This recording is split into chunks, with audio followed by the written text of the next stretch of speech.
Hello everyone, good morning. बहुत बहुत स्वागत है आप सभी का आज के इस नए बैच में। आज से आपकी जेआरएफ की जर्नी शुरू हो रही है हमारे साथ, हमारे इस चैनल पर ज्योग्राफी विद अंकित पर, जिसमें आप सभी का बहुत बहुत स्वागत है। आज का हमारा सेशन इंट्रोडक्टरी सेशन है। आज हम जानेंगे किस तरीके से आपको प्रिपरेशन करनी है, इस बैच को आपको किस तरह से फॉलो करना है, मटेरियल कैसे आपको दिया जाएगा, उसमें आपको क्या क्या करना होगा। ये सारी बातें आपके मन में अभी बहुत सारे डाउट होंगे, क्योंकि आप आज पहली बार मेरे साथ क्लास में जुड़ रहे हैं पेड बैच में। तो उन सभी डाउट्स को आज हम क्लियर करेंगे पहले, ठीक है। फिर उसके बाद हम जो टॉपिक्स हैं, थ्योरीज है, दिसंबर 2023 के लिए शुरू करेंगे। और सब के सब जो भी टाइम बताया जाए, तुरंत उस टाइम पर सबको अवेलेबल रहना है, ठीक है। 5 मिनट का आपका इंतज़ार किया जाएगा, 5 मिनट का। जैसे मान लीजिए आज 10 बजे क्लास थी, तो 10:05 तक ही आपका इंतज़ार करेंगे, उसके बाद फिर क्लास शुरू कर दी जाएगी डेली। आज तो क्योंकि इंट्रोडक्शन है, तो ये सारी बातें मैं आपको बता रहा हूँ पहले से ही। अब देखिए, आपकी नई तैयारी, नई जर्नी एकदम शुरू होने वाली है नेट जेआरएफ दिसंबर 2023 के लिए, ठीक है।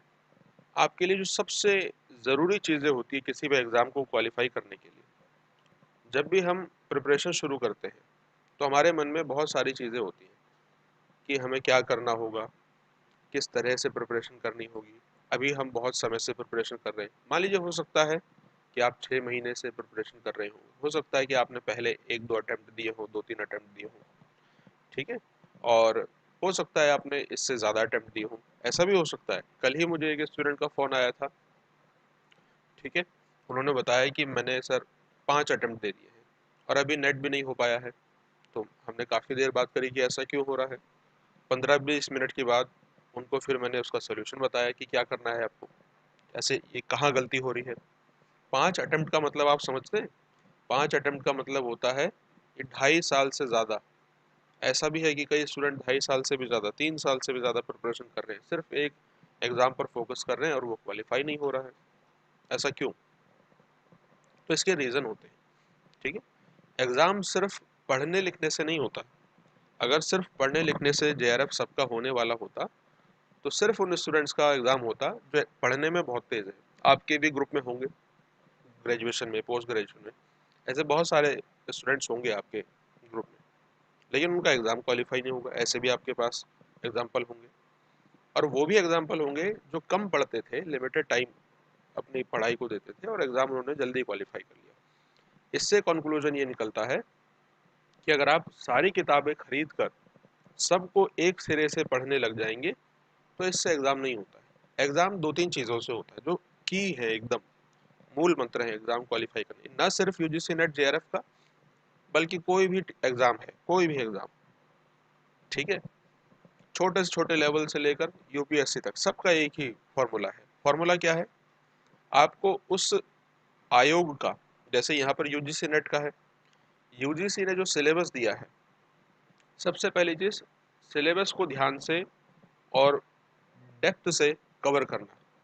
जितनी गहराई से सवाल बन रहा है प्रेजेंट टाइम में, उस गहराई से आप हर एक टॉपिक को पढ़ते हुए कवर करें, किसी टॉपिक को छोड़े नहीं, ठीक है। अब वो टाइम नहीं रह गया है कि आप सिलेबस के किसी टॉपिक को छोड़ सके, ठीक है।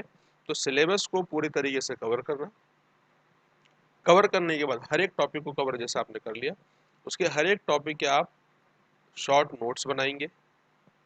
शॉर्ट नोट्स बनाने के बाद आप उसे जितना ज़्यादा से ज़्यादा रिवीजन करेंगे,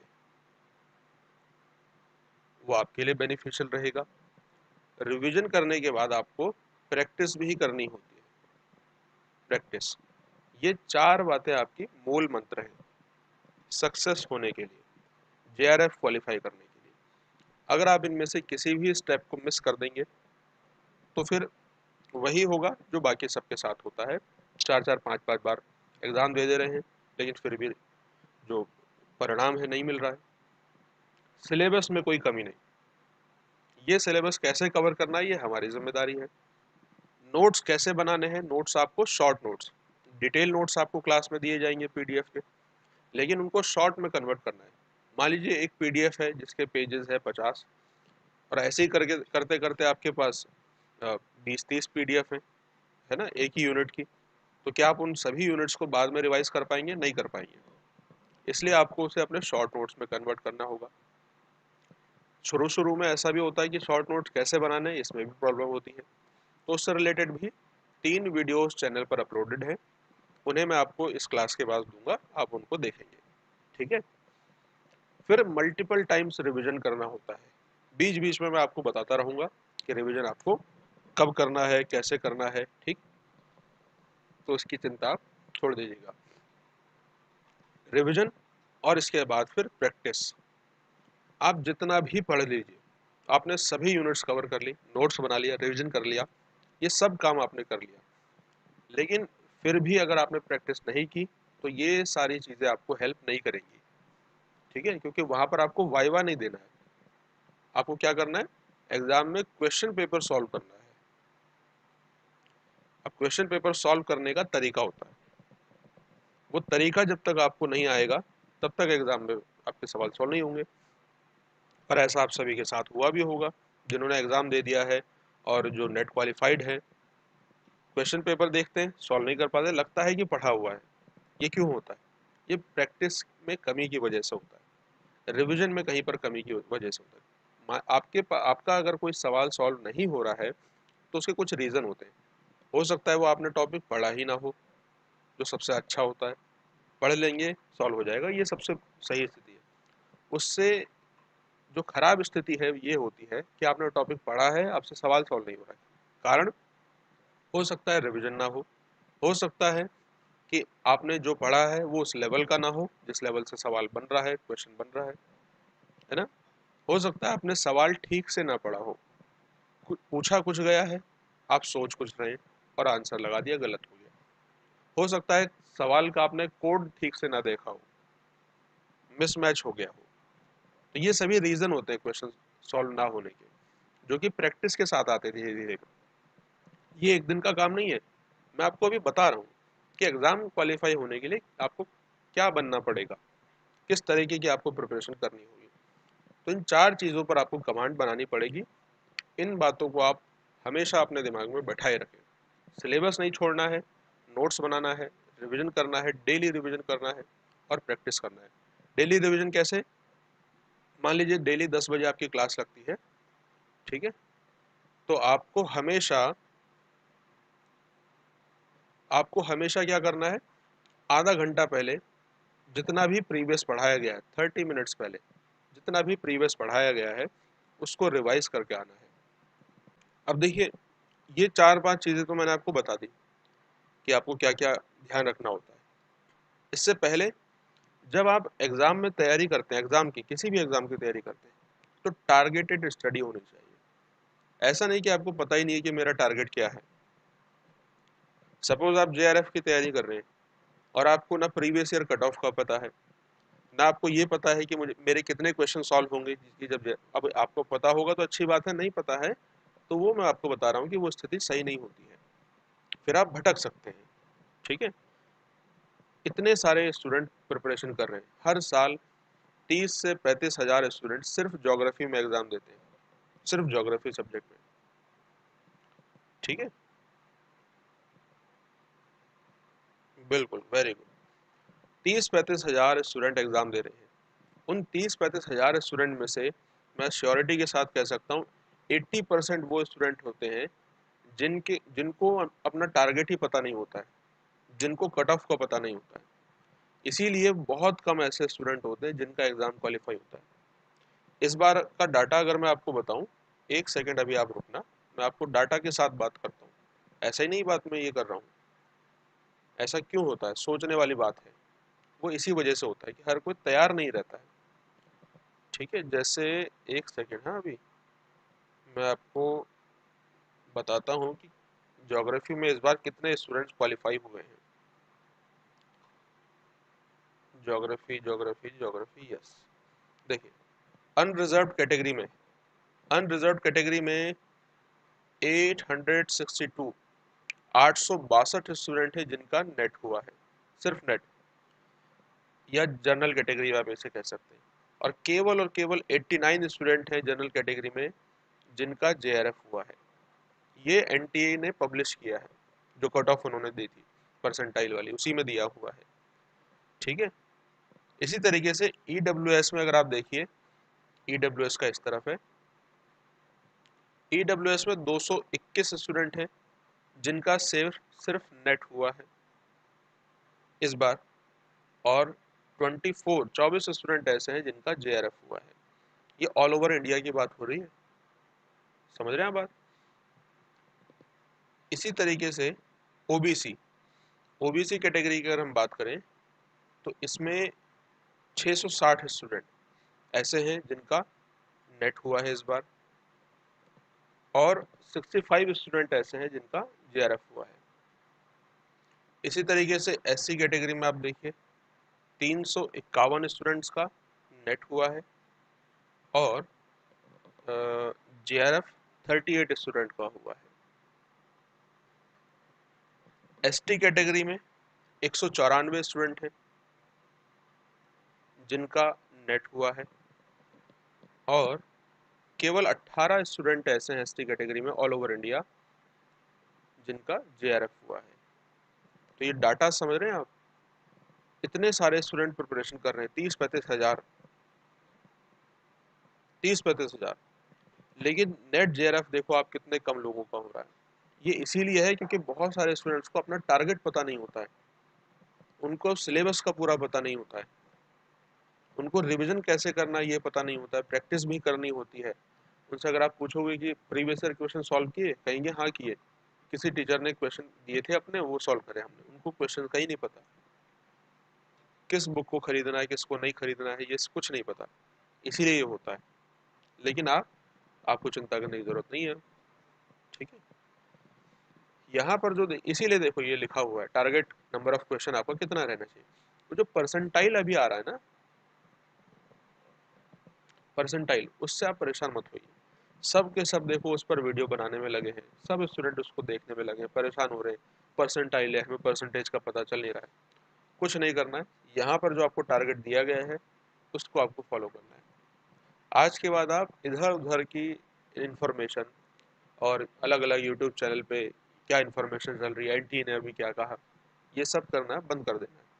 पूरा आपका ध्यान, पूरी आपकी एनर्जी, पूरा फोकस सिर्फ और सिर्फ इस बात पर होना चाहिए कि मैंने आपको क्लास में क्या बताया, मैंने आपको क्लास में क्या पीडीएफ दी है, क्या लेक्चर में आपको बताया गया है, क्या समझाया गया है। आपको बस प्रोसेस ओरिएंटेड होना है। अगर आप हर टाइम रिजल्ट के बारे में सोचेंगे तो आप प्रिपरेशन कब करेंगे। अगर आप हर टाइम ये सोचेंगे कि मेरा जेआरएफ नहीं होगा, केवल इतने कम स्टूडेंट का जेआरएफ हो रहा है, कैसे होगा, रात दिन बस यही सोचते रहेंगे, तो आप रिजल्ट सोच रहे हैं, आप प्रोसेस पर तो ध्यान दे ही नहीं रहे। और ज़रूरी क्या है एग्ज़ाम क्वालिफाई करने के लिए, आप मुझे कमेंट करके बताइए। एग्ज़ाम क्वालिफाई करने के लिए रिजल्ट के बारे में हमेशा सोचते रहना ज़्यादा ज़रूरी है, या उसकी प्रोसेस पे ध्यान देना कि मुझे अब क्या पढ़ना है, मुझे अब रिवीजन करना है, मुझे अब प्रैक्टिस करनी है, मुझे टॉपिक कवर करना है, क्या ज़्यादा ज़रूरी है इन दोनों में से। फटाफट कमेंट कीजिए ताकि सेशन इंटरेक्टिव रहे। वेरी गुड, सिंपल सी बात है, एकदम प्रोसेस है ना। तो आज के बाद आपको हमेशा प्रोसेस पर ध्यान देना है। अगर एनटीए के द्वारा कोई इन्फॉर्मेशन आएगी जो आपके काम की है, जो इम्पोर्टेंट है, वो मेरे द्वारा आपको ग्रुप में पता चल जाएगी। करेक्ट, ये क्लियर होना चाहिए आप सभी को। ठीक है। अगर कोई भी इंफॉर्मेशन है जो एनटीए ने पब्लिश करी है और वो अब मुझे लगता है कि आपके लिए इम्पोर्टेंट है, तो आपको उसके लिए ना किसी यूट्यूब चैनल पर भटकने की ज़रूरत है, ना आपको किसी वेबसाइट पर भटकने की ज़रूरत है, सिर्फ और सिर्फ अपना पेड ग्रुप चेक करने की ज़रूरत है। अगर कोई इन्फॉर्मेशन आपके ग्रुप में दी गई है इसका मतलब है वो ज़रूरी है, अगर वो नहीं दी गई इसका मतलब वो ज़रूरी नहीं है। क्या परसेंटाइल से आपको कोई फ़र्क पड़ेगा? वैसे भी देखो आप कितनी भी मगजमारी कर लीजिए, कितना भी आप अपना उसमें टाइम, एनर्जी, दिमाग खपा लेंगे, वो कन्वर्ट नहीं होगा, क्योंकि उसके लिए जो रिक्वायर्ड डाटा है वो एनटीए के पास है, होगा ही नहीं। क्या फ़र्क पड़ेगा उससे। आप ये देखिए कि मुझे टारगेट ये बनाना है।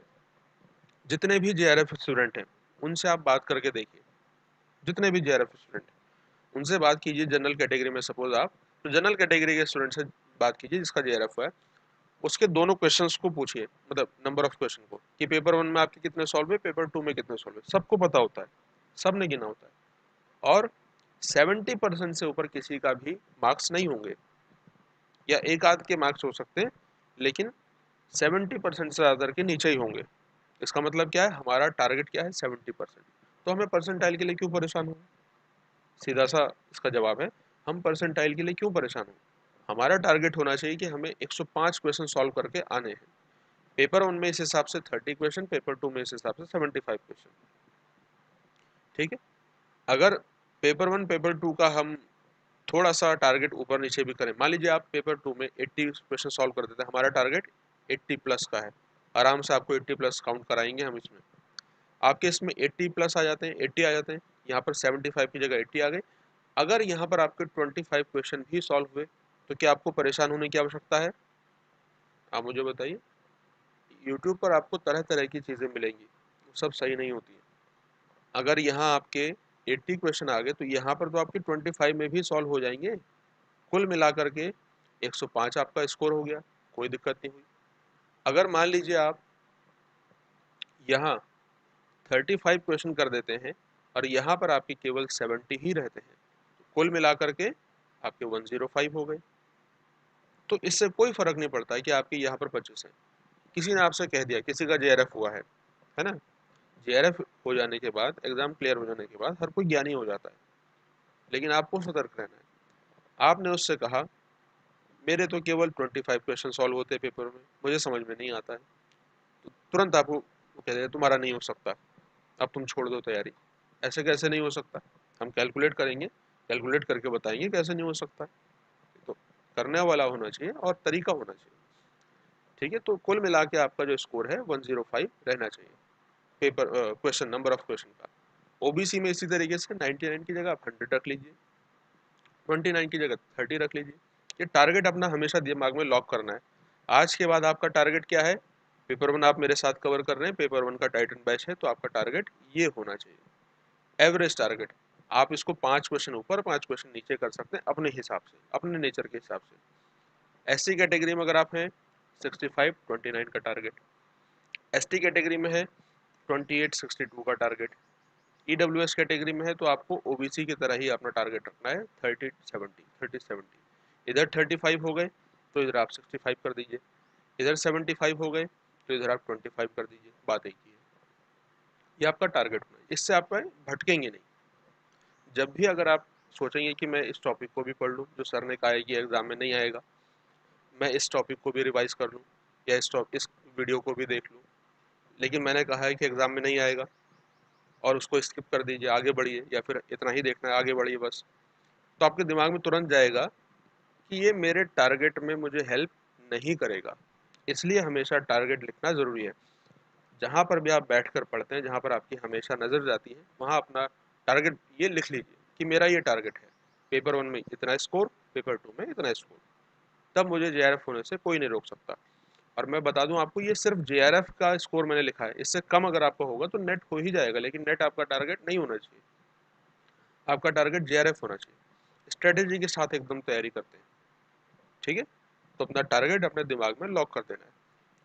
इसके अलावा तीसरी इंपॉर्टेंट बात, पहला मैंने आपको बताया कि सिलेबस, उसका शॉर्ट नोट्स, रिवीजन और प्रैक्टिस, ठीक है, ये आपका सबसे ज़रूरी काम है। उसके बाद आपका टारगेट मैंने आपको बता दिया क्या टारगेट रखना है।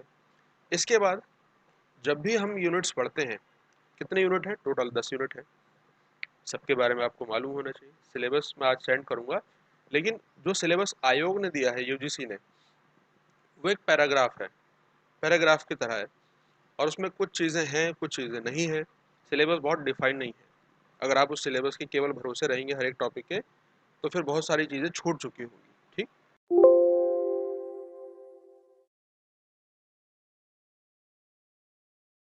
तो इसलिए हमें उस सिलेबस को तोड़ना होता है, उसका ब्रेक डाउन करना होता है। जैसे देखिए, यूनिट 1 है जियोमॉर्फोलॉजी, ऐसे ही 10 यूनिट है, यूनिट 1 2 3 4 5 6 7 8 9 10।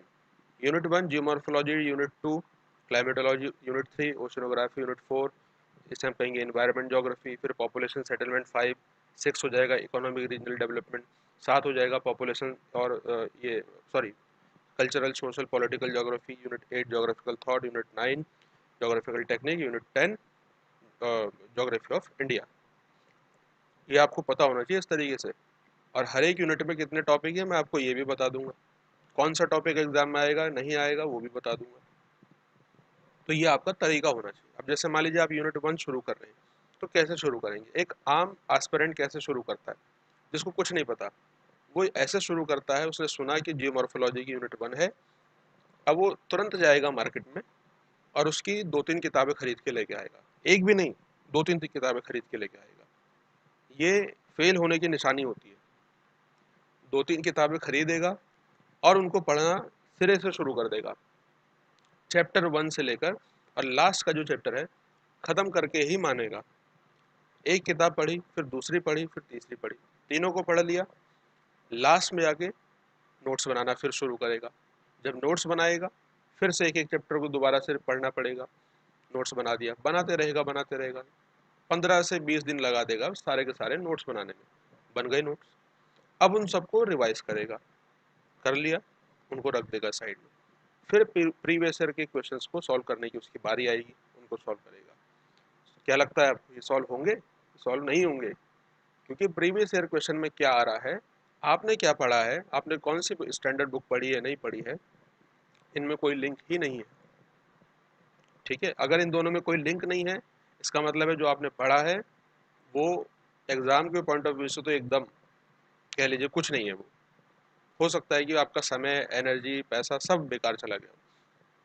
पैसा बेकार चला जाए कोई बात नहीं, आपकी एनर्जी फिर से आ जाएगी, खाओगे पियोगे तंदुरुस्त हो जाओगे, फिर से एनर्जी आ जाएगी। जो टाइम चला गया है वो नहीं आएगा वापस। सबसे ज़्यादा ज़रूरी है इन 6 महीने में आपको तैयारी करनी है, टाइम बचाना है। तो ये तरीका बिल्कुल ही गलत है कि स्टेप बाय स्टेप करते चल रहे हैं, साथ साथ चीज़ों को फॉलो करना होता है। जैसे देखिए ये है यूनिट 1 जियोमॉर्फोलॉजी, से हम भूआकृति विज्ञान कहते हैं। क्या आयोग ने ये लिखा है कहीं पर भी कि जियोमॉर्फोलॉजी में 21 टॉपिक है? आपने कहीं पर देखा है ये? कमेंट कीजिए मुझे फटाफट। किसी ने भी आज तक आपको बताया कि इसमें 21 टॉपिक है टोटल? अब आप सोच रहे होंगे कि 21 टॉपिक कहाँ से आ गए, सिलेबस में तो 3-4 लाइन लिखी है, किसी ने बताया नहीं आज तक। देखिए, सबसे पहले होता है उस यूनिट को शुरू करने से पहले, उसे हाथ लगाने से पहले, उसकी बुक उठाने से पहले आप ये देखिए उसमें टॉपिक कितने हैं और उनका सीक्वेंस क्या है। यूनिट 1 जियोमॉर्फोलॉजी है, हम हर यूनिट को इसी तरीके से कवर करते हैं। मैं आज आपको तरीका बता रहा हूँ जियोलॉजिकल, और इनका सीक्वेंस भी यही। ऐसा नहीं कि जियोलॉजिकल टाइम स्केल हम यहाँ इसको यहाँ लिख देते, लिखने को हम किसी भी टॉपिक को कहीं भी लिख सकते थे, लेकिन क्यों नहीं लिखा है? उसका कारण है, अगर आपको इंटीरियर ऑफ द अर्थ के बारे में नहीं मालूम है कि अर्थ में 3 लेयर होती है, क्रस्ट, मेंटल, कोर। क्रस्ट को हम लिथोस्फीयर भी कह देते हैं, अपर मेंटल को हम एस्ट्रोनोस्फीयर भी कह देते हैं। तो जब मैं आपको वोल्केनो पढ़ाऊंगा आपको कैसे समझ में आएगा? जब मैं आपको कॉन्टिनेंट ओशन में प्लेट टेक्टोनिक, मैं आपको कॉन्टिनेंटल ड्रिफ्ट थ्योरी पढ़ाऊंगा आपको कैसे समझ में आएगा? इनका तरीका होता है। ठीक है, किस टॉपिक को सबसे पहले पढ़ना है, किसको उसके बाद पढ़ना है, किसको उसके बाद पढ़ना है, इसका सीक्वेंस क्या है, वो आपके लिए ज़रूरी है। ना ये सिलेबस में लिखा है, ना ये आपको कोई बताएगा, ये आपको कोई जेआरएफ वाला दीदी भैया भी नहीं बता पाएगा। समझ रहे हैं बात? तो किसी से राय लेना बंद कर देना, इसे फोकस करना। ठीक, का sequence, geological time scale, total कितने 21 टॉपिक है। Geological time scale, fundamental concept, geomorphology, theories of landform development, hill slope से रिलेटेड थ्योरी है, इंटीरियर ऑफ द अर्थ है, ओशन बेसिन, कॉन्टिनेंट कैसे उत्पत्ति हुई है, isostasy, rocks, earth movement, earthquake, volcano, mountain building, weathering mass movement, rejuvenation है, drainage system pattern. और इस तरीके से ये 6 लैंडफॉर्म्स हैं। सिलेबस में ना इनका नाम एग्जैक्टली लिखा है, इनडायरेक्टली लिखा हुआ है, एग्जैक्टली नहीं लिखा है। ना ही उन्होंने ड्रेनेज सिस्टम पैटर्न लिखा है, ना ही उन्होंने रेजुवेंशन लिखा है टॉपिक, ना ही उन्होंने ये आइसोस्टेसी का चैप्टर लिखा है। ठीक है, नहीं लिखा है, जियोलॉजिकल टाइम स्केल भी नहीं लिखा है। ठीक है, तो आप कैसे इनको क्या इनसे सवाल नहीं बनता है? बनता है। तो अब अभी तक आपने जो पढ़ा था सिलेबस को ध्यान में रखते हुए आयोग के, वो व्यर्थ हो जाएगा, टाइम बेकार चला जाएगा, क्योंकि आप उसको ध्यान में रखते हुए इन टॉपिक्स को छोड़ देते हैं। दूसरी इंपॉर्टेंट बात, आप मान लीजिए जियोलॉजिकल टाइम स्केल पढ़ रहे हैं, किताब उठाई, नोट्स उठाए, पढ़ना शुरू कर दिया, कुछ फ़ायदा नहीं होगा। बहुत बड़ा टॉपिक है, आपको समझ नहीं आएगा कितनी गहराई से इसको पढ़ना है, क्या इसमें सवाल बन सकता है। टॉपिक पढ़ते वक्त हमें ये मालूम नहीं हो, हमें दिखाई ना दे कि ये बन सकता है, ये पूछा गया है, ये आगे और पूछा जाएगा, ये इतनी गहराई के बाद छोड़ देना है, इसका मतलब है आप पढ़ नहीं रहे, आप फ्लो में उसके साथ साथ चलते जा रहे हैं। बहना नहीं है, भावनाओं में नहीं बहना है, बल्कि अपनी नज़र को एकदम शार्प रखना है। समझ रहे हैं हम ये? अब जैसे मान लीजिए जियोलॉजिकल टाइम स्केल है, हम क्या काम करते हैं जब भी तैयारी करना है, यूनिट 1 है। अगर आपके पास 2023 से लेकर 2012 तक सभी के सभी सवाल हों, previous year question of sequence में, ऐसे 2023 के सवाल जो भी जियोमॉर्फोलॉजी में आए हैं 8-10 सवाल होंगे। फिर इस तरीके से 2022 में जो पूछे गए हैं जियोमॉर्फोलॉजी के, फिर 2020-21 में जो पूछे गए हैं 21 में, फिर 20 में, फिर 19 में, सीक्वेंस में आपके पास 2012 तक सवाल होंगे। हर एक साल में 10-10, 12-12, 15 सवाल जियोमॉर्फोलॉजी से पूछे गए होंगे। आप टॉपिक शुरू कर रहे हैं जिन्हें हम कहते हैं यूनिट वाइज पीवाईक्यू, इन्हें हम क्या कहते हैं? Unit wise PYQs, previous year questions. Geological time scale पढ़ रहे हैं, आपका काम ये होगा 10 बजे से क्लास शुरू हो रही है, ये पीडीएफ आपके पास पहुंच जाएगी, 10 बजे से क्लास शुरू हो रही है, ये टॉपिक है।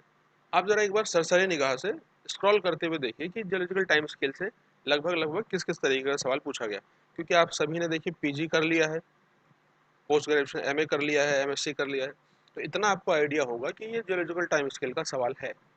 जियोमॉर्फोलॉजी में कम से कम पता होता है।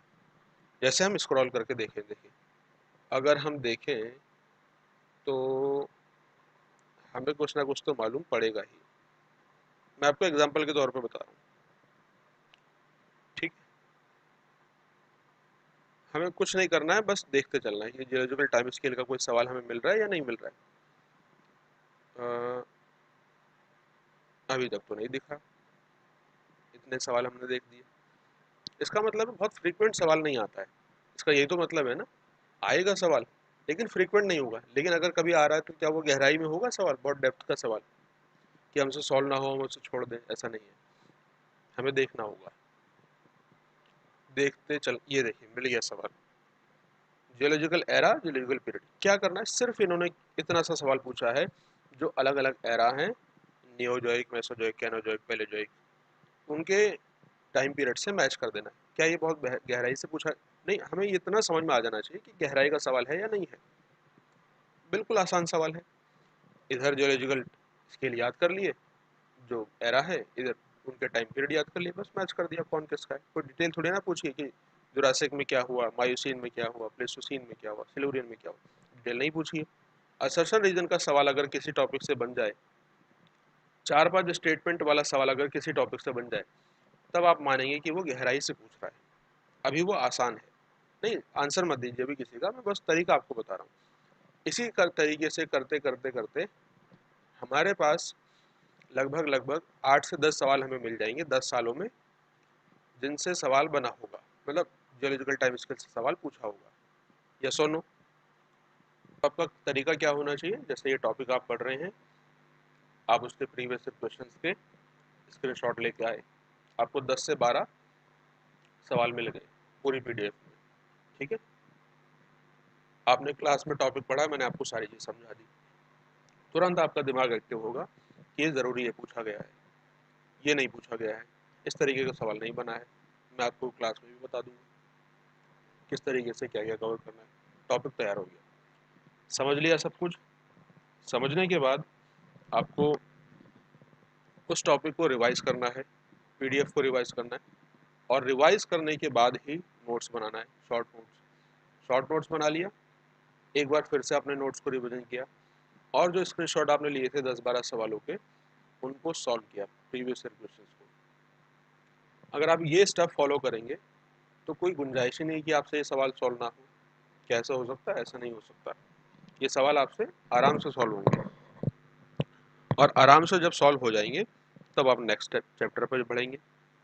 अगले दिन नेक्स्ट चैप्टर होगा तो आपको फिर से वही तरीका फॉलो करना है। इसमें एक ही बार में टाइम लगेगा, बार बार टाइम नहीं लगेगा। सिर्फ एक बार टाइम लगेगा। समझ रहे? इस तरीके से करते करते करते आप सभी टॉपिक्स को जब कवर कर लेंगे, पूरी यूनिट्स के नोट्स आपके पास होंगे, शॉर्ट नोट्स अपने, उनको रिवाइज करके पूरी यूनिट के 10 सालों में जो भी सवाल पूछे गए सबको सॉल्व कर दिया, यूनिट तैयार आपकी। प्लस आपको कुछ एक्स्ट्रा भी मालूम है कि ऐसे भी बन सकता है सवाल, क्योंकि आपने गहराई से पढ़ा है, टॉपिक के हिसाब से पढ़ा है, सिलेबस के हिसाब से पढ़ा है और यूजीसी के हिसाब से पढ़ा है। ये तरीका होता है। क्या आप मेरी बात समझे? क्या आपको ये तरीका समझ में आ गया कि आपको किस तरीके से अब मेरे साथ प्रिपरेशन करनी है? इस पूरी पीडीएफ में यूजीसी नेट में 2022 से 23 के जो सवाल हैं, अभी वो पेपर जब अपलोड होगा वेबसाइट पर तो ऐड हो जाएंगे। 22 से लेकर और 2012 तक मैं आपको एक बार दिखा देता हूँ। 2022 के सभी शिफ्ट हैं, दोनों शिफ्ट, और 2012 तक इसमें सवाल हैं, 10 सालों के पूरे। यहाँ पर हम देखेंगे अभी,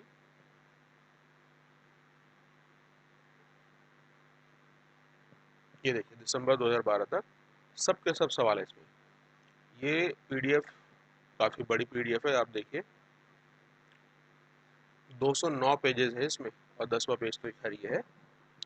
इस तरीके से होती है प्रिपरेशन। क्या आपने अभी तक ये फॉलो किया था इस तरीके से?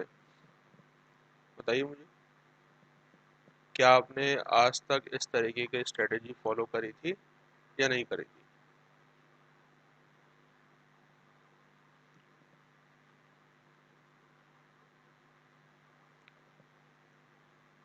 ये नहीं किया होगा आपने, है ना? इसीलिए यूनिट में जब आप प्रिपेयर कर ले तो आपको कॉन्फिडेंस नहीं आता है। कॉन्फिडेंस ना आने का कारण यही है। और जैसे आप इस तरीके से तैयारी करोगे तो कॉन्फिडेंस आएगा, कॉन्फिडेंस आएगा, सारी चीज़ें आसानी से समझ में आएंगी, आसानी से समझ में आएंगी, जल्दी कवर होंगी, जल्दी कवर होगी, जल्दी आप प्रिपेयर हो जाओगे एग्ज़ाम देने के लिए। ठीक? तो इस तरीके से हमारी अब प्रिपरेशन शुरू होगी। ठीक? अब कल से हम एक एक टॉपिक करते करते शुरू करेंगे, और इसके अलावा क्लास में मटेरियल कैसे करके एक्सेस कर रहा है वो भी मैं एक वीडियो अलग बता दूंगा। बस अब इस तरीके को फॉलो करना है, कुछ और नहीं करना है। ज्योग्राफी के लिए यही तरीका पेपर 1 में भी फॉलो कीजिए। पेपर 1 का हालांकि ये बैच नहीं है, लेकिन मैं कभी आपको स्ट्रेटेजी बता दूंगा। ठीक? उसकी आप चिंता मत कीजिए। चलिए अब हम मिलते हैं नेक्स्ट सेशन में। उम्मीद है आपको सारी बातें समझ में आ चुकी होंगी और अब आप इसी तरीके से फॉलो करेंगे। ठीक है? कोई भी डाउट रहेगा तो आप उससे डायरेक्टली आकर के मुझसे ही पूछेंगे। ठीक? और जो आपका बैच है, बैच में सारी चीज़ें आपको बता दी जाएंगी, क्या ज़रूरी है क्या ज़रूरी नहीं है, किसे आपको फॉलो करना है, किस बात को नहीं करना है। ओके? तो हम मिलते हैं नेक्स्ट सेशन में। तब तक के लिए आप सभी को thank you so much. Bye bye, take care, धन्यवाद।